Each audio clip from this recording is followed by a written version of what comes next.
तू आगाज तो कर अंजाम तेरी मेहनत खुद लिखेगी। तू आगाज तो कर अंजाम तेरी मेहनत खुद लिखेगी। लगा दो आग पानी में जवानी उसे कहते हैं और छीन लो सिलेक्शन कहानी उसे कहते हैं। दोस्तों नमस्कार, मैं आपका दोस्त सूर्य प्रताप आपका स्वागत करता हूं आपके अपने चैनल सूर्य प्रताप ऑफिशियल में। आज हम बात करने वाले हैं पासा की, जिसमें हम आपको कॉन्सेप्ट के साथ सारे क्वेश्चन जिससे बनने वाले बहुत महत्वपूर्ण जो रेलवे के विभिन्न एग्जामों में पूछे गए हैं वो सारे क्वेश्चन डिस्कस करेंगे। और इस कॉन्सेप्ट के साथ मैं आपको ये पासा इस तरीके से आपको समझाने वाला हूँ, इस तरीके से आपको इसका कॉन्सेप्ट समझाने वाला हूँ। मात्र क्वेश्चन को देखते ही 10 सेकंड में आप इसका आंसर सॉल्व कर सकते हो। सबसे पहले मैं आपको बता दूं, देखो दोस्तों, पासे में सबसे पहले आपको जरूरत होती है कॉन्सेप्ट क्लियर करने की, कॉन्सेप्ट को समझने की, इसमें क्या है क्या नहीं है। देखिए, पासे की फलक यानी सतह कितनी होती है? 6। कोने कितने होते हैं? कॉर्नर 8। भुजा कितनी होती है? 12। साइड यानी 12। अब मैं बताऊं कौन सी। देखिए, फलक क्या होते हैं? फलक ये सतह, जैसे ये वाली सतह, ठीक है, और ये 3 इधर है और 3 इसके अपोजिट, कितने हो गए? 6। 3 और 3 6, यानी फलक कितने हुए? 6। अब बात करें कोने की, कोने कौन से होते हैं? 1 2 3 4 5 6 7 और एक इसके अपोजिट में 8। ठीक है, कोने कितने हो गए? 8। अब बात करें भुजा की, भुजा कौन सी होती है? ये वाली। 1 1 2 3 4 5 6 7 8 9 10 11 उधर की एक 12। ठीक है, कितनी होती है भुजा? भुजा कितनी होती है? 12। तो ये आपको समझना होगा कि भुजा कितनी होती है, कॉर्नर कितने होते हैं, सतह कौन सी होती है। अब हम बात करते हैं कॉन्सेप्ट की, कि इसमें डाइस कितने प्रकार के होते हैं, कौन से प्रकार के डाइस होते हैं। मेनली 2 टाइप के डाइस होते हैं। कौन से? ये देखिए, तो इसमें 2 प्रकार के डाइस होते हैं पासा। एक तो मानक पासा, एक साधारण पासा। जिसमें जो मानक पासा और साधारण पासा होते हैं, इसमें जो ज्यादातर क्वेश्चन बनते हैं वो मानक पासा से क्वेश्चन ज्यादातर बनते हैं, और जो साधारण पासा होता है उससे क्वेश्चन ना के बराबर या यूं कहें बहुत कम क्वेश्चन बनते हैं। ठीक है भाई। तो सबसे पहले मैं आपको ये बता दूं कि कौन सा पासा मानक पासा होता है और कौन सा पासा साधारण पासा होता है। यही हमको पहले जानना होगा कि भाई इसके डाइस के जो प्रकार हैं 2 होते हैं। तो इसमें जो मानक पासा होता है उससे वो कौन सा पासा होता है, और साधारण होता है वो कौन सा होता है। सबसे पहले मैं बात कर लूँ मानक पासा की। तो दोस्तों देखिए, यहाँ पे जैसे एक ये पासा दिखाई दे रहा होगा आपको, एक ये दिखाई दे रहा होगा। तो जिस भी पासे का, पहले मेरी बात को ध्यान से समझिएगा मैं क्या कह रहा हूँ। जिस पासे की, जैसे इस पासे का ये पृष्ठ है नीचे वाला, इसका ये, जैसे ये और ये ऊपर वाला है, इसका ऊपर वाला अगर अपोजिट जो पासे के जो सतह हैं वो अगर अपोजिट सतह 7 हो जाती है तो वो कौन सा? वो मानक पासा होता है। जिसकी अपोजिट सतह 7 होती है वो मानक पासा होता है। जिसकी अपोजिट सतह 7 नहीं होती, जिसकी जो बगल वाली सतह होती है, ये वाली और ये वाली सतह, ये अगर 7 होती है तो ये साधारण पासा होता है। ठीक है भाई, इतनी बात समझ रहे होंगे मैं उम्मीद करता हूँ। फिर भी मैं लिख देता हूँ आपके सामने। देखिए, यहाँ पे ये मानक पासा की बात करें तो ऐसी 2 सतह, ऐसे लिख सकते हैं हम। ऐसी ऐसी दो या ऐसी सभी सतह जिनका OPPOSITE अपोजिट का सम कितना हो? सम 7 हो, 7 हो, तो उसे हम मानक पासा कहेंगे। ठीक है भाई। ठीक है, इतना मैं उम्मीद करता हूँ इतनी बात आपको मानक पासा के बारे में समझ में आ गई होगी। ठीक है, तो सबसे पहले इसको आप नोट कर लीजिए। क्या कहा है? मानक पासा में ऐसी सभी सतह हैं जिनका अपोजिट का जो सम है वो कितना हो? 7 हो, तो उसे हम क्या कहेंगे? मानक पासा कहेंगे। ठीक है, देखिए दोस्तों, अब हम बात कर लेते हैं साधारण पासे की। तो इसमें क्या लिखेंगे हम? इसमें मैंने आपको बताया था कि साधारण पासा कौन सा होता है? जिसकी जो सतह और जो बगल वाली सतह होती है उनका योग कितना हो? 7 हो। उनका योग, हर का योग नहीं, जैसे इसका 7 हो, इसका 7 हो, ऐसा नहीं मानेंगे। इनमें से किसी एक का ही 7 हो सकता है, ये बात आप ध्यान में रखना। और मानक भाषा में क्या होता है? मानक भाषा में इसका अपोजिट ये होगा, इसका अपोजिट वो होगा, और इसका अपोजिट इसका ऊपर वाला होगा। ये मानक भाषा में सभी अपोजिट साइड कितनी हो सकती है? 7 हो सकती है, यानी 7 ही होंगी। और जो साधारण भाषा होता है उसमें सिर्फ इस ऊपर वाली जो आपको दिख रही है उसमें से सिर्फ एक ही जोड़ा, उनमें से सिर्फ एक ही जोड़े का योग कितना होना चाहिए? 7 होना चाहिए। उनमें से किसी भी एक जोड़े का योग 7 हो सकता है, चाहे आप ये ले लो, ये दोनों में से ले लो, या फिर ये दोनों ले लो, या ये दोनों ले लो। ठीक है, अभी मैं एग्जांपल देके भी बताऊंगा आपको। साधारण पासे के बारे में मैंने क्या बोला? जिनकी जिनकी किन्हीं दो दो बगल वाली सतह का योग 7 हो तो उसे हम साधारण पासा कहेंगे। ठीक है,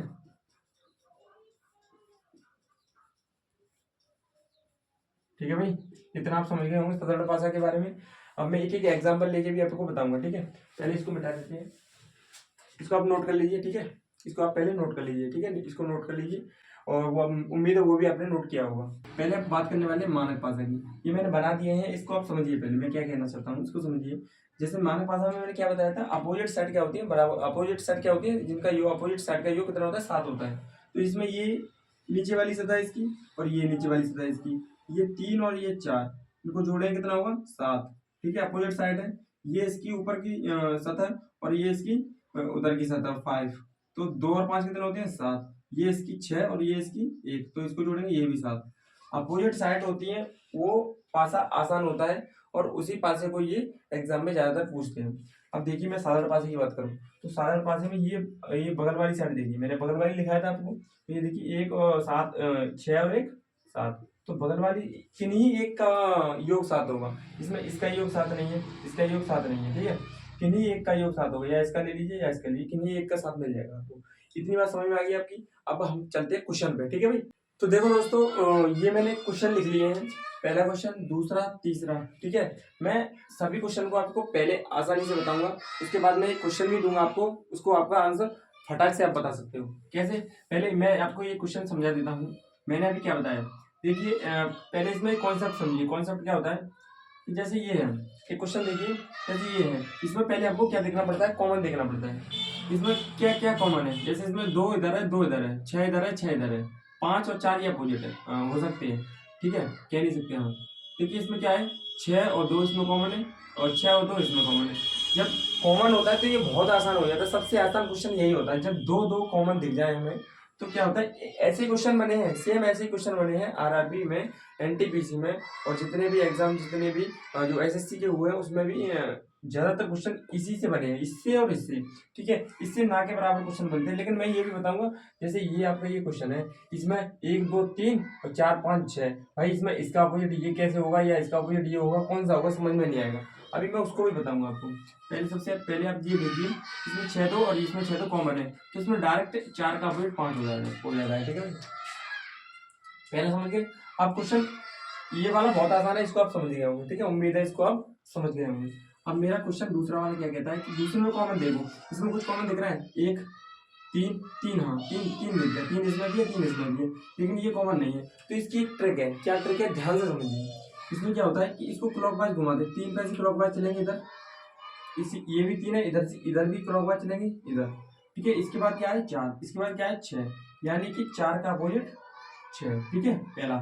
अब और आगे चलेंगे, 4 के बाद क्या आएगा 1 1, और इधर से भी और आगे चले, 6 के बाद क्या आएगा 5, तो 1 का अपोजिट क्या हो जाएगा, 1 का अपोजिट 5। ठीक है, 2 पॉइंट समझ गए, एक ये एक ये। ठीक है, अब क्या आएगा, और घूमेंगे तो 1 के बाद 3 आएगा और यहाँ पे 5 के बाद 3 आएगा, तो मतलब 3 आ गया, तो फिर 3 का अपोजिट 3 हो जाएगा, नहीं, कैसे होगा, जैसे 3 यहाँ पे लिख लिया।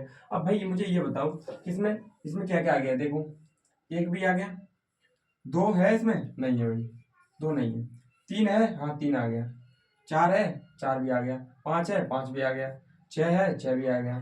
ठीक है, 6 सतह होती हैं, आपको पता होगा। ठीक है, तो इसमें कौन सा नहीं आया, 2 नहीं आया, तो बस आंसर यही होगा 2, जो सा नहीं आया वही आंसर होता है, 3 का अपोजिट 2। यानी इसको भी आप समझ गए होंगे, इसमें कौन सा आ गया, 3 का अपोजिट क्या, कौन सा आएगा, 2। ठीक है, अब क्वेश्चन आता है कि सर इसमें देखिए 1 2 3, यहाँ पे तो कुछ भी कॉमन नहीं है, अब क्या करें सर, यहाँ पे मैंने ये बताया 2 कॉमन थे, यहाँ पे था 1 कॉमन था, यहाँ पे तो कुछ भी कॉमन नहीं है भाई, फिर कैसे बताएं कि 2 का अपोजिट 4 होगा या 2 का अपोजिट 5 होगा या 2 का अपोजिट 6 होगा। तो भाई मैं इसकी एक शानदार ट्रिक, क्या इसकी एक शानदार सॉल्यूशन यही है कि इसका हम एग्जैक्ट आंसर नहीं बता सकते। जैसे हाँ, ऑप्शन में अगर ये आ जाए कि 1 का अपोजिट बताओ, तो 1 के अपोजिट में आपको 4 भी दे सकता है, ऐसे करके 5 भी दे सकता है और 6 भी दे सकता है, तो ये आंसर होगा। ठीक है, 1 के अपोजिट में अगर हाँ, अगर ये ऐसे न दे, ठीक है, बाई चांस आपको ऐसे ऑप्शन में न दे, तो क्या दे, जैसे आपको दे दे एक का अपोजिट इधर ये वाली सतह, ठीक है, और इसकी ये वाली सतह, ठीक है, ये आपस में अपोजिट होती है, यानी ये एक का अपोजिट कौन सा हो जाएगा 4। ऐसे ये वाली इसकी सतह 2 और ये वाली इसकी सतह 5, यानी 2 का अपोजिट 5। ऐसे ये नीचे वाली 3 की सतह, ये नीचे वाली 6, तो 3 का अपोजिट 6, ठीक है, ऐसे माना जाएगा इसमें। तो ये कौन सा पासा हो गया, साधारण पासा हो गया, ठीक है। ये साधारण पासे के ऐसे क्वेश्चन बहुत कम बनते हैं, ऐसे क्वेश्चन ज्यादा बनते हैं, ठीक है, इसके क्वेश्चन बहुत ज्यादा बनते हैं। तो उम्मीद है आपको ये चैप्टर के माध्यम से कुछ क्वेश्चन समझ में आ गए होंगे, ठीक है। मैं आपको एक और 2 क्वेश्चन देता हूँ जिसको आपको करना है, ठीक है, और कमेंट में आंसर इसका बताना है आपको। पहला क्वेश्चन ये है, दूसरा क्वेश्चन ये है, इसके जवाब आपको कौन कमेंट में देने होंगे। ये सवाल एनटीपीसी 2019 में पूछ लिया गया है, वही सवाल मैंने आपके सामने लिखा है, इसका जवाब और इसका जवाब आपको देना होगा, ठीक है भाई। कमेंट में आंसर लिखना ना भूलें, और ऐसे ही मैं आपको कॉन्सेप्ट क्लियर करके बताता रहूंगा। इसके ये आपका डाइस आज खत्म होता है, इसमें बस इतने ही कॉन्सेप्ट हैं, और आगे कुछ क्वेश्चन है वो मैं अगली वीडियो में इसके कराऊंगा। कॉन्सेप्ट इसमें क्लियर करा दिया मैंने, वीडियो में जो क्वेश्चन आगे की जो वीडियो आएगी उसमें कुछ क्वेश्चन कराऊंगा आपको, ठीक है। वो भी वीडियो, उसमें जो सारे इंपॉर्टेंट एनटीपीसी में पूछे हुए हैं वो सारे क्वेश्चन उस वीडियो में रहेंगे, और आपको सभी के आंसर देने होंगे, और उसमें कॉन्सेप्ट के साथ थोड़ा बहुत मैं बताऊंगा भी उसमें, ठीक है। और रही बात अगले चैप्टर की, तो उसमें हम क्लॉक शुरू करने वाले हैं, आप देखना ना भूलें, ठीक है। इससे अच्छी तरीके से आपको क्लॉक समझाई जाएगी, ठीक है भाई। तो ये 5वां चैप्टर आपका कॉन्सेप्ट क्लियर आज हो गया, कल इसकी वीडियो आएंगी, ठीक है भाई। जय हिंद, जय भारत।